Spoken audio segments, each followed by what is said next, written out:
प्रदेश में स्कूलों में वंदे मातरम को अनिवार्य किए जाने को लेकर नया राजनीतिक विवाद खड़ा हो गया है। आज भी है, कुछ लोग हैं कहेंगे खाएंगे रहेंगे हिंदुस्तान में, खाएंगे हिंदुस्तान में, लेकिन वंदे मातरम गाएंगे नहीं। हम उनकी मंशा को समझें, हम उनकी मंशा को समझें। ये बाध्यकारी नहीं है, लेकिन यह समझने की विषय वस्तु भी है। जो लोग वंदे मातरम का विरोध कर रहे हैं वे भारत माता का विरोध कर रहे हैं। योगी आदित्यनाथ सरकार के इस फैसले के बाद जहां बीजेपी ने इसे राष्ट्रभक्ति से जुड़ा कदम बताया है, वहीं समाजवादी पार्टी ने इसे राजनीतिक दिखावा और धार्मिक ध्रुवीकरण का प्रयास कहा है। इस बयानबाजी ने सियासी माहौल को और भी गरमा दिया है। दरअसल राज्य सरकार के शिक्षा विभाग ने हाल ही में एक परिपत्र जारी करते हुए निर्देश दिया कि प्रदेश के सभी सरकारी सहायता प्राप्त और निजी विद्यालयों में सुबह की प्रार्थना सभा के दौरान वंदे मातरम गाना अनिवार्य होगा।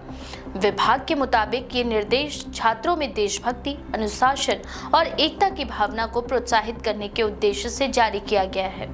जैसे ही ये आदेश जारी हुआ, विपक्षी दलों ने सरकार पर आरोप लगाया कि वह शिक्षा व्यवस्था में सांप्रदायिक रंग भरने की कोशिश कर रही है। समाजवादी पार्टी के कुछ वरिष्ठ नेताओं ने इसे संविधान विरोधी बताया और कहा कि किसी पर भी जबरन राष्ट्रभक्ति नहीं थोपी जानी चाहिए। समाजवादी पार्टी के प्रवक्ताओं ने ये तर्क दिया कि वंदे मातरम का गान अनिवार्य बनाना धार्मिक स्वतंत्रता और व्यक्तिगत अधिकारों का उल्लंघन है।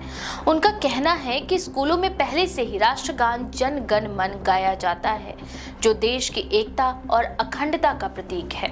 इसीलिए वंदे मातरम को अनिवार्य बनाने की आवश्यकता नहीं है। पार्टी के कुछ नेताओं ने यह भी आरोप लगाए कि भाजपा सरकार शिक्षा संस्थानों को राजनीतिक प्रयोगशाला बना रही है। उन्होंने कहा कि बच्चों को पढ़ाई और नैतिक शिक्षा पर ध्यान देना चाहिए, न कि उन्हें राजनीतिक या वैचारिक एजेंडे के तहत बांटा जाना चाहिए। भाजपा ने सपा के इन बयानों पर तीखी प्रतिक्रिया दी है। पार्टी के नेताओं ने कहा कि वंदे मातरम का विरोध करना राष्ट्र विरोधी मानसिकता का प्रतीक है। भाजपा प्रवक्ता ने यह कहा कि जो लोग इस देश में रहते हैं, इस मिट्टी से अपना जीवन यापन करते हैं, उन्हें वंदे मातरम कहने में दिक्कत क्यों होती है। उन्होंने सपा पर हमला बोलते हुए कहा कि अगर किसी को वंदे मातरम से इतनी ही परेशानी है तो उन्हें पाक वतन यानी पाकिस्तान चले जाना चाहिए। भाजपा नेताओं ने कहा कि ये वही सोच है जो विभाजन के समय भारत की अखंडता को चुनौती देती थी। भाजपा के प्रदेश अध्यक्ष भूपेंद्र चौधरी ने कहा कि वंदे मातरम कोई धार्मिक प्रतीक नहीं, बल्कि मातृभूमि के प्रति सम्मान की भावना का परिचायक है। उन्होंने सपा पर तंज कसते हुए कहा कि जिन लोगों की राजनीति ही तुष्टीकरण पर टिकी हो, उन्हें राष्ट्रीय गीत से समस्या होना स्वाभाविक है।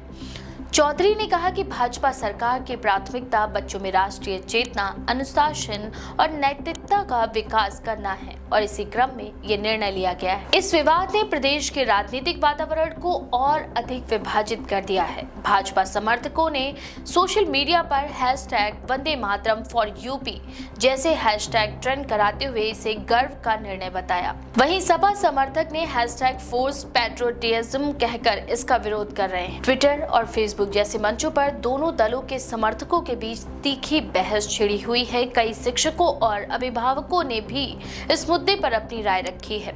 कुछ ने कहा कि आदेश छात्रों में राष्ट्रभक्ति की भावना को बढ़ाएगा, जबकि कुछ ने कहा कि राष्ट्रभक्ति को अनिवार्यता के बजाय प्रेरणा के माध्यम से बढ़ावा दिया जाना चाहिए।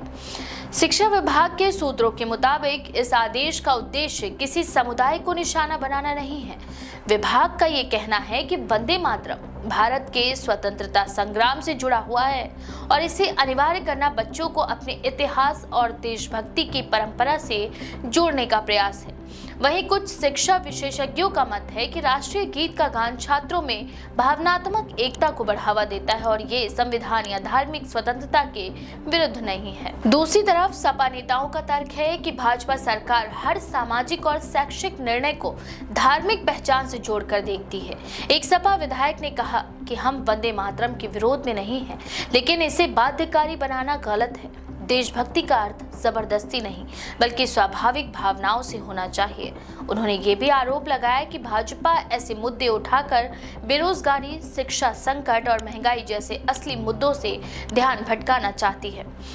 इसी बीच भाजपा ने विपक्ष के इस रवैये को राष्ट्रद्रोही मानसिकता करार दिया है। पार्टी के कई नेताओं ने मीडिया से कहा कि वंदे मातरम वो गीत है जिसने स्वतंत्रता सेनानियों को प्रेरित किया। इसे अनिवार्य बनाना सम्मान और कृतज्ञता का प्रतीक है, न कि किसी धर्म का। भाजपा ने कहा कि भारत की स्तुति करना हर भारतीय का कर्तव्य है और इससे असहज है वे इस देश की आत्मा से जुड़ नहीं पाए हैं। प्रदेश के मुख्यमंत्री योगी आदित्यनाथ ने भी इस मुद्दे पर प्रतिक्रिया देते हुए कहा कि वंदे मातरम केवल एक गीत नहीं बल्कि भारत की आत्मा का स्वर है। उन्होंने कहा कि जो लोग इससे दिक्कत महसूस करते हैं वे अपनी मानसिकता पर विचार करें। योगी ने यह भी कहा कि उनकी सरकार शिक्षा व्यवस्था में राष्ट्रीय मूल्यों को शामिल करने के लिए प्रतिबद्ध है। उन्होंने अधिकारियों को निर्देश दिए हैं कि आदेश का पालन हर स्कूल में सुनिश्चित किया जाए और किसी भी प्रकार की ढिलाई पर कार्यवाही की जाए। इस पूरे विवाद ने यह स्पष्ट कर दिया है कि यूपी में राष्ट्रभक्ति से जुड़े प्रतीक राजनीतिक विमर्श का केंद्र बन चुके हैं। जहां भाजपा इसे अपनी सांस्कृतिक राष्ट्रवाद की विचारधारा से जोड़ रही है, वहीं विपक्ष इसे लोकतांत्रिक स्वतंत्रता और व्यक्तिगत अधिकारों की कसौटी पर तौल रहा है। समाजवादी पार्टी इस मुद्दे को लेकर विधानसभा में भी आवाज उठाने की तैयारियां कर रही है, जबकि भाजपा इसे 2027 के चुनाव में राष्ट्रवादी बनाम तुष्टीकरण की नैरेटिव में बदलने की रणनीति बना रही है। शिक्षा क्षेत्र से जुड़े कुछ वरिष्ठ अधिकारियों का मानना है कि ये विवाद राजनीतिक अधिक है, शैक्षणिक कम। उनका यह भी कहना है कि अगर बच्चे अपने देश के प्रति गर्व महसूस करते हैं तो यह अच्छी बात है, लेकिन सरकार को यह भी ध्यान रखना चाहिए कि किसी भी आदेश से किसी समुदाय या वर्ग में असुरक्षा की भावना न पैदा हो। उनका सुझाव है कि स्कूलों में वंदे मातरम का गान तो होना चाहिए, लेकिन इसके साथ बच्चों को इसके ऐतिहासिक और सांस्कृतिक अर्थ भी समझाने चाहिए ताकि ये केवल एक औपचारिकता न रह जाए। कुल मिलाकर वंदे मातरम को लेकर छिड़ी ये बहस केवल गीत या परंपरा तक सीमित नहीं रह गई।